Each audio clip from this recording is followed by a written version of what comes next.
Good evening and welcome to Biz RoundUp on our television. I'm Nadun Sirivardhana and we at our television bring you a collection of business highlights. Let's have a look at the headlines.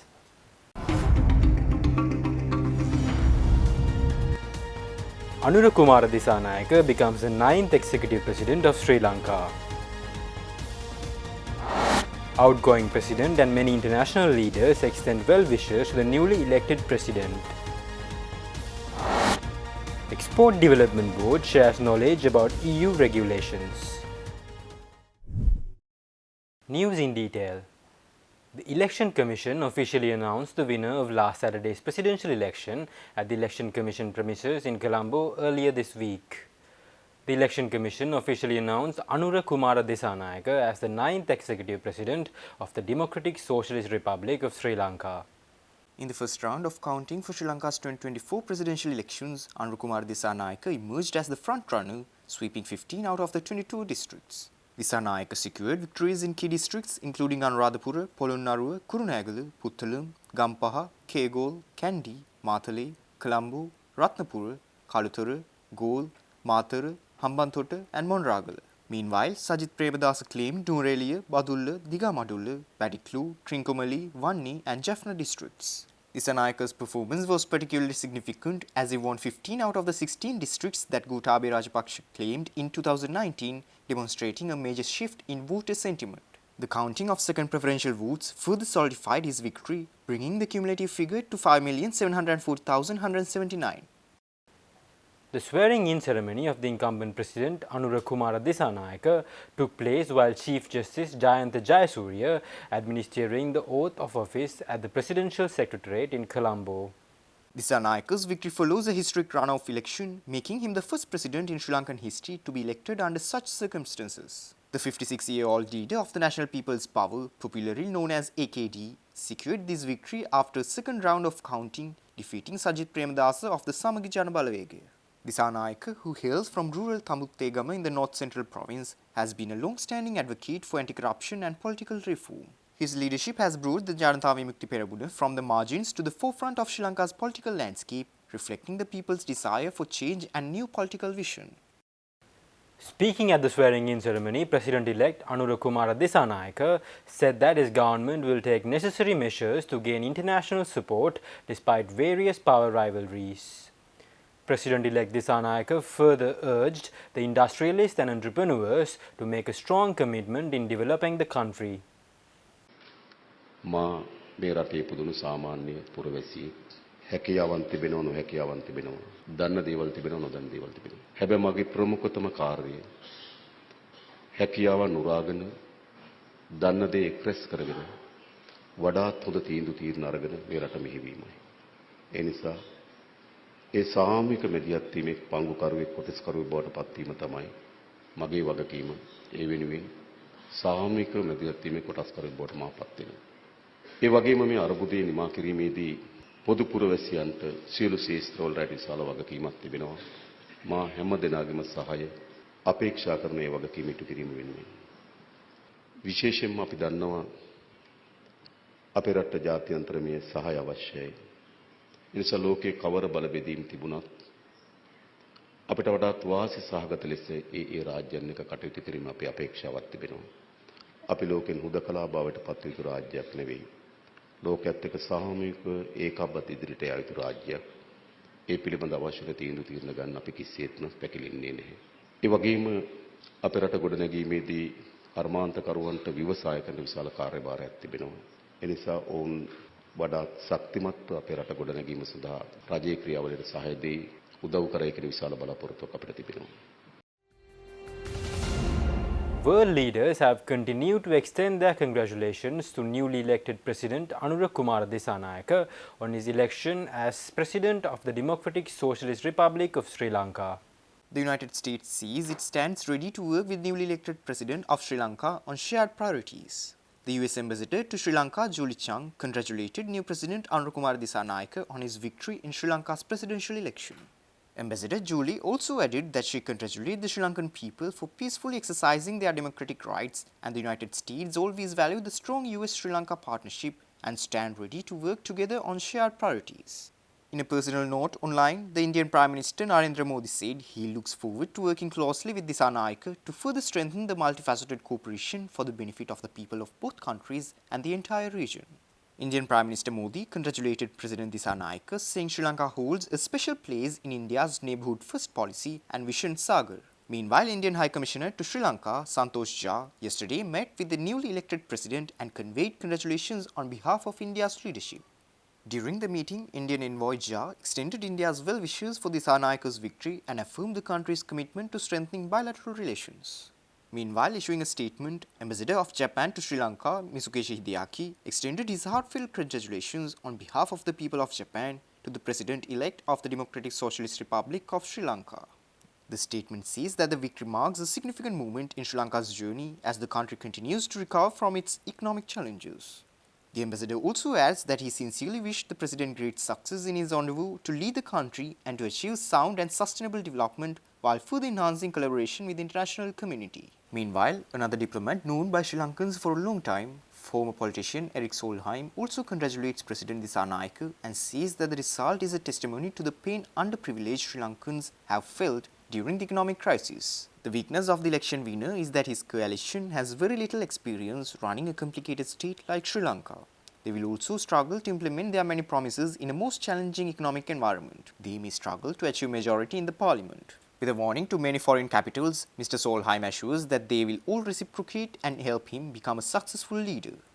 In a message posted on X, which is formerly known as Twitter, Maldives President Mohamed Muizzu extended his warm congratulations to Anukumara Dissanayake, the newly elected president of Sri Lanka, following his victory in the presidential election.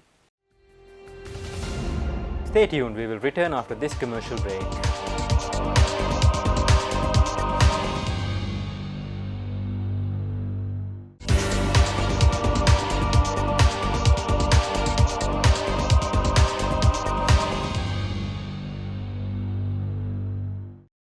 Welcome back.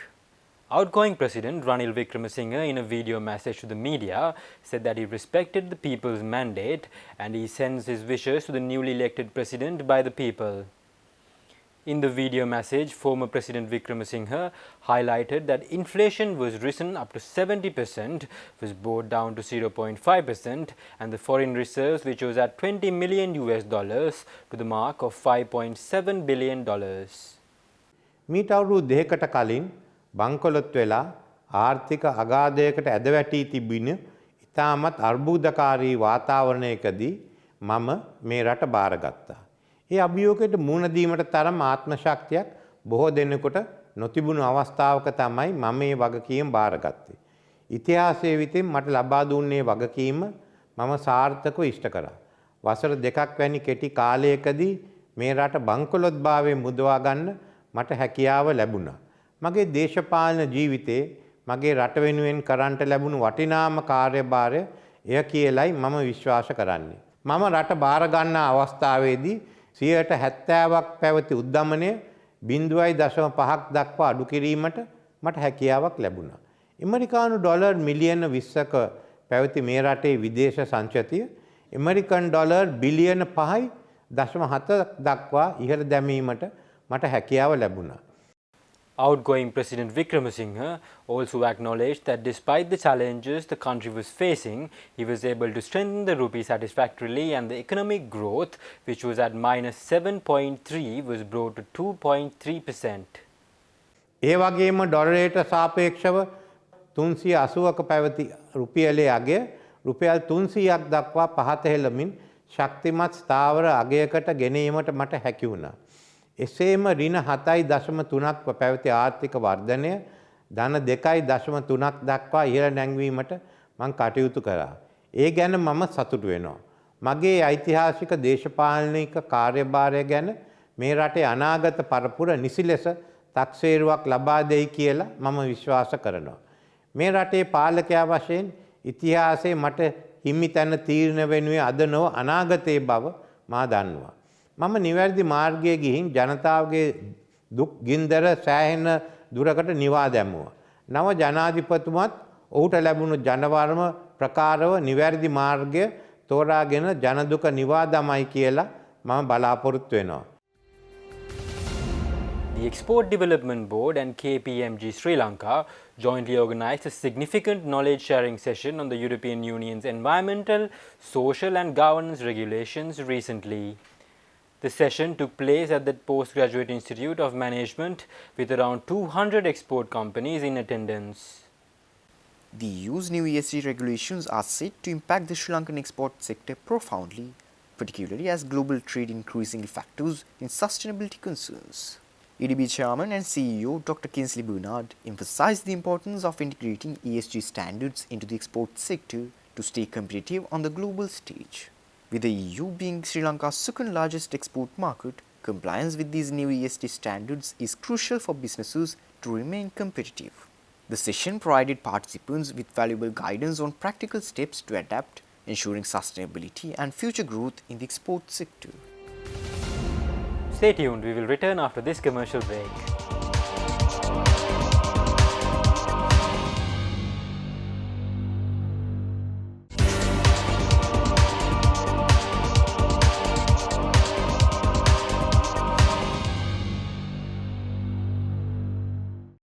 Welcome back. A special delegation from Port City, Colombo visited Doha from the 3rd to the 5th of September 2024. The delegation, facilitated by the Embassy of Sri Lanka in Doha and the Qatar-Sri Lanka Business Council, aimed at promoting real estate investment opportunities in Sri Lanka's landmark Port City, Colombo project. The delegation, led by Tien Zing, General Manager of Investment Promotion and Marketing, and Senior Manager R.C.D. Peremunegama, engaged in strategic discussions with several top real estate companies in Qatar. These talks explored potential partnerships to drive investments across sectors including hotels, luxury villas, residential complexes and high-rise commercial towers. Ambassador of Sri Lanka to Qatar, Mohammad Mafaz Mohideen, underscored the importance of economic collaboration between the two nations. Qatar-Sri Lanka Business Council President John Prasad highlighted Port City's advantage in providing access to global markets at competitive costs, positioning it as a gateway for international business. The Commonwealth Observer Group has praised the credibility and transparency of Sri Lanka's 2024 presidential election. The group, led by Chairman H.E. Danny Forey, emphasized that the election was conducted smoothly at a press conference held in Colombo recently.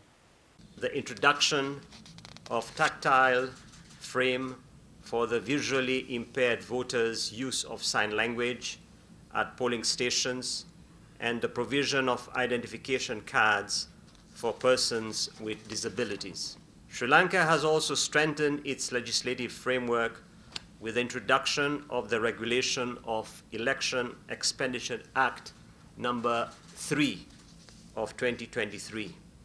This is a welcome development. However, stakeholders informed the group that the Election Commission lacked capacity to enforce this law, and we hope that the Commission will take necessary measures to address this. We note the efforts of some civil society organizations who were actively engaged in monitoring campaign expenditure. We note that the Election Commission and other stakeholders, including the media and CSOs, have made significant strides in educating and informing citizens during this election cycle, surpassing previous elections.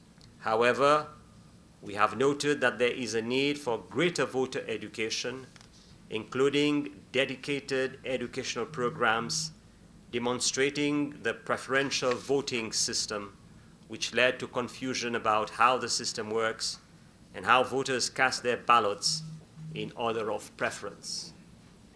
Chairperson of the Commonwealth Observers Group, Danny Forey, said that there is a need for dedicated educational programs demonstrating the preferential voting system, which led to the confusion about how the system works during the presidential election. Chairperson of the Commonwealth, Danny Forey, said this speaking at a press conference held in Colombo post the conclusion of election observation duties in Sri Lanka. Media freedom, as enshrined in the Constitution, has largely been respected, allowing the press to cover campaigns and elections without intimidation. Nevertheless, media ownership continues to shape the narrative around elections and key issues.